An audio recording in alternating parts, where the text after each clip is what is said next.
elephants are so big, we had to break it up into 2 parts for Wild Encounter. So I'm back again with Renee, and we're talking about how intelligent elephants are. They do training with them, and Allison is right behind us doing some training. So describe to me first kind of what their intelligence level is and what kind of training that you do with them. Absolutely, they're incredibly smart animals.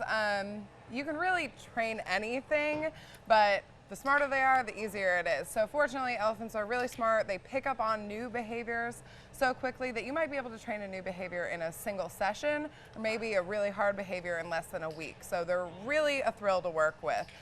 Here at the zoo, we use what's called operant conditioning, which means I ask for a behavior and then they're rewarded when they do it. We use this little device here. It's called a clicker. You can hear it. And that lets them know that right there, that's what I was looking for. All right, so let's step aside here real quick and see what Allison's doing. Kind of describe what she's doing right here. So Allison is going through some real basic behaviors. All of these we use in our barn every single day because the one limitation we have in working with elephants, because they're so big, is that we're not going to share space with them. So if we want to look at their feet, we have to ask for it. So she'll ask for her foot, and then we'll be able to rinse it off and look at it. And then we actually give them what we call elephant pedicures. We'll trim down the pads of their feet and file their toenails even. And then just like we have to go to the doctor once a week, we actually draw blood on them to make sure that they're perfectly healthy. And all of this is voluntary. We ask for their ear, and then somebody will come up and draw their blood. They handle it much better than most adults or children do when they go to the doctor. So explain that a little bit further. This is all voluntary right here. They don't want to participate. You're not forcing them to participate. Exactly. That's the beauty of the training system that we use. If they're really just not feeling it that day, they don't have to participate.